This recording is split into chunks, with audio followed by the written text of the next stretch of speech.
Well, to me, How did you even link up with Drake? see, I linked up with Drake through the situation with Wayne. Wayne is a 1,000 a real guy. Let me say, Lil Wayne is a real guy. Come on, man. Right? Let me just, you might not agree with all things Wayne do, you know what I'm saying, as far as his personal stuff, but Wayne's a real guy.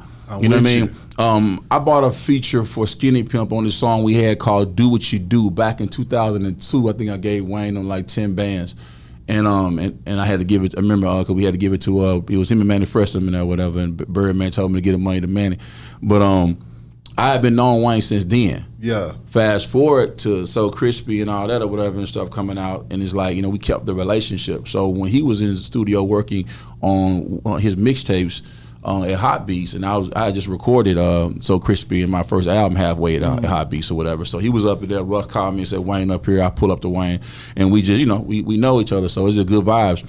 We vibing or whatever, bro, and I play him this record I had, you know what I'm saying? Like, we could do it real big, bigger than you ever done. So just do it for the boy, do it for the boy. That was the song, the hook and the beat that I gave Wayne.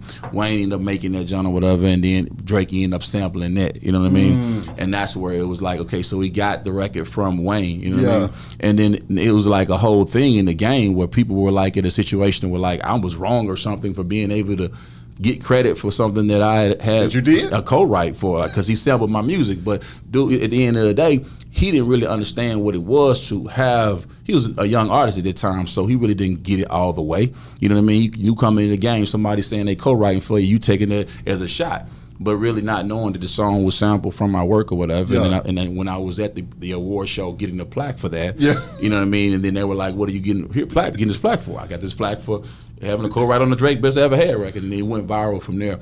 So at the end of the day, people were like so fanboys of Drake that they were like, "Yeah, man, like, why would you say that, bro? What you mean, bro? Like, why would I say that? I eat what I kill and I speak what I feel. I don't really care about it's business first and foremost." Exactly. At the end of the day, man, I'm not finna let somebody like run off with something that is mine, that's went number one. I'm supposed to sit back and say, hey, Dad, listen to my son. Hey, listen what your dad made. Your dad helped make that. Your dad, look at that. You hear that sound? But that account ain't got nothing in it. Niggas hungry as hell. Man, buddy. What that boy DMX say? Baby, can't eat no books. Exactly. with Belly. All I'm saying is like, man, look, at the end of the day, like, it's not about the likes.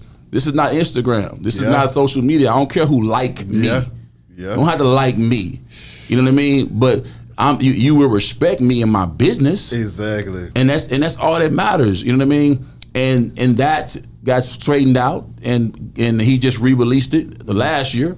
And then Queen Nicki, she came out with "Beam Me Up, Scotty," about last month. You know what I mean? It was #2 album in the country. He had the Best I Ever Had remix on there. Come on, written by Nakia Coleman. But see, the thing about it, the game, this the thing about, I'll say to you, and you know it, and I say to whoever listen to the thing about it, bro, is like the game is written in pen, not pencil. Yeah. Internet is too. Dudes don't come back and say, you know what, Drake don't come back and say, man, hey, man, you know what, bro, that's my bad, bro. You did right there, John. You did, that was your, like, I understand, but they don't come back and say that. Yeah. You see what I'm saying? They just like, something. If he say I'm lying, then I'm lying. And it's like, bro, hell no, that ain't how it's finna go. You know what I mean? So I'm finna let the people know what time it is. In regards to what, it wasn't like I was letting people know what time it was, like on some like hyping myself up. I didn't ask to be interviewed. The guy just was like, man, what are you winning the plaque for? I'm like, I just told him what I was winning the plaque for. At the end of the day, it's like, I just felt like that's a situation where in the music business, some people want to be liked. Some want everybody to like them and all that. You know what I'm saying? And for me, I'm like, you can like my music if you like it. If you don't, it's cool. You know what I mean? I'm not with the politics. God is my provider. You know what I'm saying? Like, he's my source. And if one source dries up, he provides me another resource. And my source is not in man.